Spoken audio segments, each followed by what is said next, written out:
Team Takeover. What's up? It's Wayne Shada. I wanted to tell you guys about my experience at the UFC 128 press conference, and also kind of give you some of my thoughts about the whole debacle that happened. And I originally didn't want to even do this video, but the more I'm sitting here and the more I'm thinking about the day, the more I'm just like, you know what, something's got to be said. And either way, to begin the day off, I went to the press conference last year for Frank Mir versus Shane Carwin slash GSP and Dan Hardy. It was actually better than expected. It got there around 3 o'clock. Got to meet all the fighters. Got a whole bunch of autographs and pictures. Just had an awesome day. This year was different, completely different. There was twice the amount of people. We got in, which they gave us T-shirts, which is pretty cool. And I got to sit a little bit closer, but it was more crowded. The show started on time. All the fighters sat down. In my opinion, more people cheered for John Jones than Shogun. According to a couple other people online, they're saying that it's different.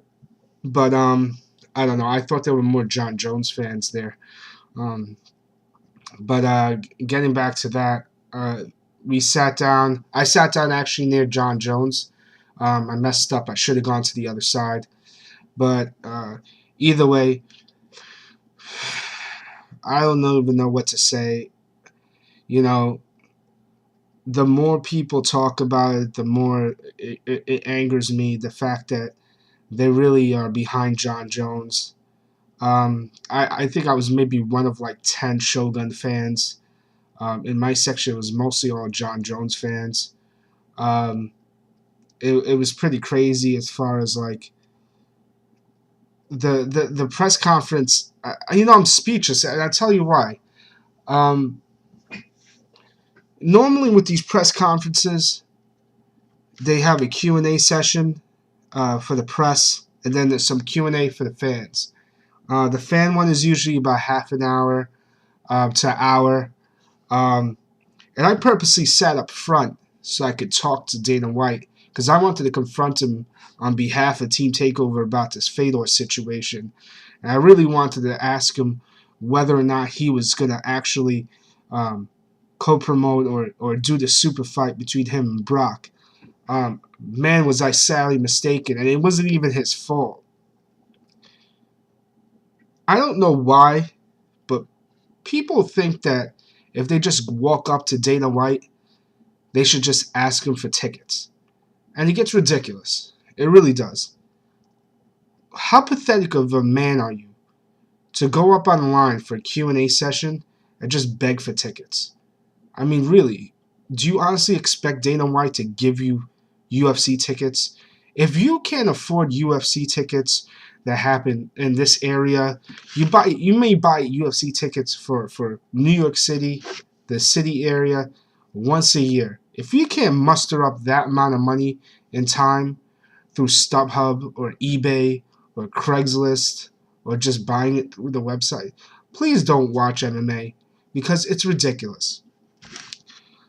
About 4 or 5 people were ahead of me, and about 4 or 5 people all asked for UFC tickets. I've never seen anything like that. I've never seen this. And sure enough, I got up to the stage. I'm ready to ask my question, and Q&A's over. I'm standing there. I started cursing out loud, and they ripped the microphone away from me because they didn't want that going over the air. But I'm just in shock, man, because the balls of people to just walk up and think that people are just going to give you UFC tickets. A press conference isn't your way of pleading and begging. Like, I don't know what that is. You've got to be the worst, most pathetic person in the world to actually think that, like, You can go up, embarrass yourself in front of thousands of people online and in person to ask for tickets. This press conference was by far the worst press conference I've ever seen in UFC history. And I really feel that way. It's getting ridiculous. If you can't afford UFC tickets, just don't go. Just don't go. Just stop watching MMA. If that's really the case, that you can't muster up the money once a year, I know it's a recession, but if you can't muster up once a year to go to UFC, you're big of a fan that you'll go to the press conference, but you won't actually go to the event, please just stay home. I mean, I don't know. You know what's upsetting to me too is the fact that so many people are just disrespecting Shogun. I don't know if people ever have heard of Pride.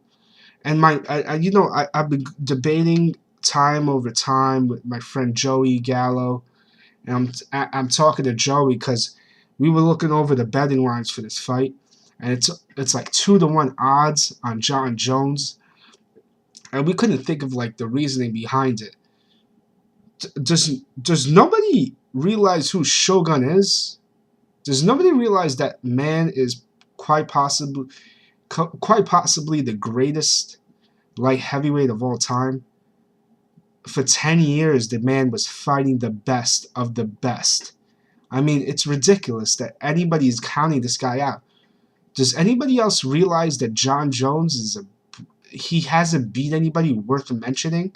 Ryan Bader, woo. Really? Are we gonna think? Listen, this hype train's gonna end real quick. It's gonna end real quick. I like John Jones. I, I like his swag a little bit. I like, he's from New York. I don't like him over Shogun. I don't like the fact that everybody's counting Shogun out. Everybody's talking about Rashad. Listen, Rashad's far off from fighting. Rashad's not, better get to Rampage, and hopefully Rampage shows up in shape for this fight. But Rashad should worry about Rampage right now, and John Jones should worry about Shogun. And between John Jones tweeting during the whole press conference, between him just ignoring whatever said a lot, he wasn't looking at Shogun when Shogun was talking to him. He wasn't even paying attention to him. He wasn't paying attention. He looked like he didn't even really want to be there. And there's a level of confidence and there's cockiness. And John Jones is definitely in that cockiness category. But nonetheless, the press conference was pretty good as far as like getting to see the fighters up close. Uriah Faber, everybody left except for Shogun and John Jones, which was awesome. I walked up to Dana White, and I know a lot of Team Takeover members don't like Dana White, but I tell you what, business side, I understand what everybody's saying. And on Twitter, yeah, he's ruthless. But in person, I've met Dana White maybe like 3 or 4 times, and Dana White's been nothing but nice to me and like the fans. And I know that may be hard to believe, but and maybe it's a persona he has on camera and on the internet. But he's actually a really, really nice guy. When I walked up to Dana, I said, Dana, what's up, man? You ended the Q&A right when when it was my turn. You got to make it up for me. I was like, yo, please, I have this poster. I have this poster. I really need it. I can't get to Shogun. So he went over, grabbed the poster from me. I'm going to grab it now. I should have had this prepared. But yeah, man, he went over to Shogun, and I don't know if you guys can see it. Got my poster signed, and there's Shogun's autograph in the middle. So pretty awesome. I got to meet Ninja Hua, which I mean, Ninja's awesome, man. I got a real kick out of seeing him. That was a big shock, and I was really, really hoping he would be there. I know he's usually at his brother's fights, But that was awesome just seeing Ninja. Both those guys don't speak a lick of English, but either way, hi, hello, and that's the most you get out of them. But I got to meet Shogun, I got to meet Dana White again, and I got to meet John Jones again. I should have video of some of the press conference, because the good thing about it is when you watch, because I was literally at the microphone when I was about when he ended the thing, and you could actually see video of me cursing and raising my hands up. But the good thing about it is when they actually started to face off, I got a lot of good video of that and pictures. So I'm probably gonna do a vlog of just like video from the whole weekend, because it doesn't make sense to mix it in with this. But either way, guys, thanks for watching. Wanted to get that off my chest. Talk to you later. War Shogun. Gonna be doing the predictions probably tomorrow. And it's gonna be a great weekend. I'm looking forward to chilling with Chris Fahrenheit, and I'm looking forward to chilling with Bloodstain Lane and the whole team takeover this weekend. We're gonna be deep in this bitch. It's gonna be a war. I can't wait. See you guys later, and talk to you tomorrow. Shout out to Sambo and Sean and Gumby and Bloodstain Lane and the whole team takeover. And peace.